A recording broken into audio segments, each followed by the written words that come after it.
ஆண்டவராக இயேசு கிறிஸ்து நாமத்தினாலே இந்த நாளில் உங்களுக்கு வாழ்த்துக்களை தெரிவித்துக் கொள்கிறேன். எப்படி இருக்கீங்க? சந்தோஷமாக இருக்கீங்களா? மகிழ்ச்சியாக இருக்கீங்களா? உங்களை சந்திக்கிறதுல மிகுந்த மகிழ்ச்சி அடைகிறேன். பிறந்த நாளை திரும்ப நாளை கொண்டாடுகிற பிள்ளைகளை இயேசுவின் நாமத்தினால் ஆசீர்வதிக்கிறேன். ஆண்டவர் இந்த நாளில் நம்ம கூட இருந்து நம்மை ஆளுகை செய்கிறவராய் காணப்படுகிறார். உங்களுடைய இருதயம் துவள வேண்டாம். ஏன்னா எதிரிகளின் சதி திட்டங்களை முறியடித்து பெரிய வெற்றியை கொடுக்கும்படியாக ஆண்டவர் கடந்து வந்திருக்கிறார். உங்களுடைய வாழ்க்கையில் என்னென்ன காரியங்களை வெற்றி பெற வேண்டுமோ அந்த வெற்றியை கொடுக்கும்படியாக சத்துருவினுடைய சதி திட்டங்களை முறியடிக்கும்படியாக அவர் இந்த நாளிலே கடந்து வந்திருக்கிறார். உங்களுக்கு பெரிய வெற்றியை கொடுக்க போகிறார். உங்களுடைய இருதயம் துவள வேண்டாம் என்று சொல்லுகிறவர் அருகிலே கடந்து வந்திருக்கிறார். வாசிக்கிறேன் கேளுங்க. உபாகமம் 20ஆம் அதிகாரம் 3ஆம் வசனம். இஸ்ரவேலரே கேளுங்கள், இன்று உங்கள் சத்துருக்களுடன் யுத்தம் செய்ய போகிறீர்கள். உங்கள் இருதயம் துவள வேண்டாம். நீங்கள் அவர்களை பார்த்து பயப்படவும் கலங்கவும் தத்தளிக்கவும் வேண்டாம். அப்போ இங்கே பார்க்குறோம், உங்களுடைய இருதயம் துவள வேண்டாம். உங்களுடைய சத்துருக்களோடு கூட நீங்கள் என்ன செய்ய போகிறீங்க? யுத்தம் செய்ய போகிறீங்க. இந்த யுத்தத்தை செய்கிறது நீங்கள் அல்ல, நான் தான் உங்கள் கூட இருந்து யுத்தத்தை செய்ய போகிறேன். அப்போ தேவன் அவர்களோடு கூட இருந்து இந்த யுத்தத்தை செய்யும்போது அதில் ஒரு பெரிய வெற்றியை இவர்கள் சுதந்திரித்து கொள்ளுவார்கள்.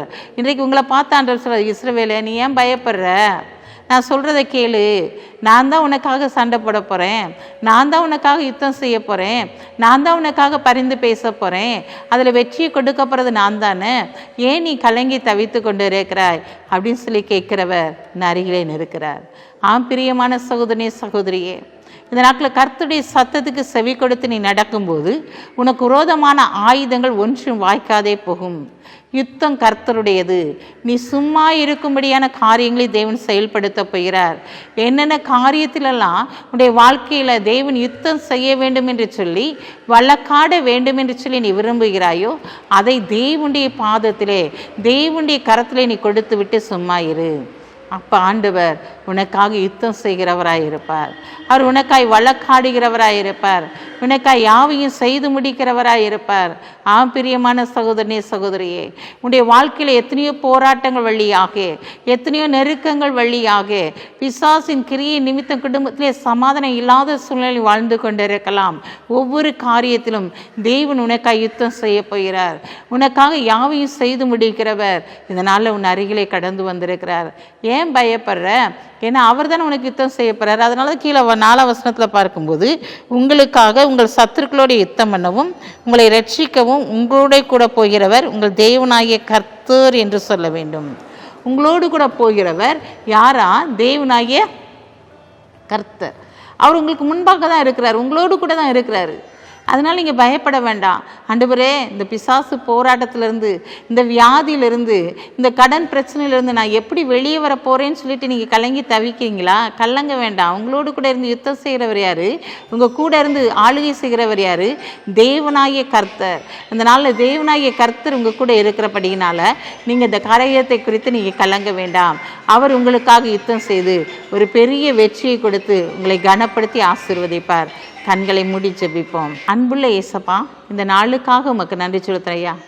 இந்த நாளிலும் உங்களுடைய ஆளுகையின் கரம் உங்களுடைய பிள்ளைகளோடு கூட இருக்கட்டும். உங்களுடைய பிள்ளைகளுக்காக ஆண்டவரை நீர் யுத்தம் பண்ண போகிறீரையா. என்ன காரியத்திலெல்லாம் மனமுடைந்து போயிருக்கிறாங்களோ, மனம் சோர்ந்து போயிருக்கிறாங்களோ அந்த காரியத்திலெல்லாம் உங்களுடைய கரம் கூட இருக்கட்டும் சுவாமி. இந்த நாளில் அவங்க உள்ளம் துவண்டு போக வேண்டாம் ஆண்டவரே. உங்களுடைய பாதத்திலே காத்திருக்கும் போது அதில் ஒரு பெரிய வெற்றி அவங்க பெற்றுக்கொள்வாங்கப்பா. இந்த நாளிலும் ஆண்டவரே, உங்களுடைய பிள்ளைகளோடு கூட நீர் இருந்து அவர்களுக்கு என்னென்ன காரியத்தில் யுத்தம் செய்ய வேண்டுமோ, என்னென்ன காரியத்தில் நீ பரிந்து பேச வேண்டுமோ அத்தனை காரியத்தில் நீ கூட இருந்து ஆளுகை செய்து நடத்த போகிறதற்காக உமக்கு நன்றி செலுத்துகிறேன் தகப்பனே. அப்படியே உள்ளம் துவளாதபடிக்கு, மனம் உடைந்து போகாதபடிக்கு நீர் கூட இருந்து ஆளுகை செய்து நடத்துங்க. இந்த நாளிலும் பிறந்த நாளை திருநாளை கொண்டாடுகிற பிள்ளைகளை இயேசுவின் நாமத்தினால் ஆசீர்வதித்து ஜெபிக்கிறேன் சப்பா. அப்பா, யுத்தம் என்னுடையது அப்படின்னு சொன்ன வார்த்தையின்படி உடைய பிள்ளைகளுக்காக நீர் யுத்தம் பண்ணுகிறவராக இருக்கிறபடினால் நமக்கு நன்றி செலுத்துகிறோம். ஆண்டவரே, உடைய நாமத்தை உயர்த்த மகிமைப்படுத்த உதவி செய்யுங்க. இயேசுவின் நாமத்தில் ஜெபிக்கிற நல்ல பிதாவே, ஆமென்.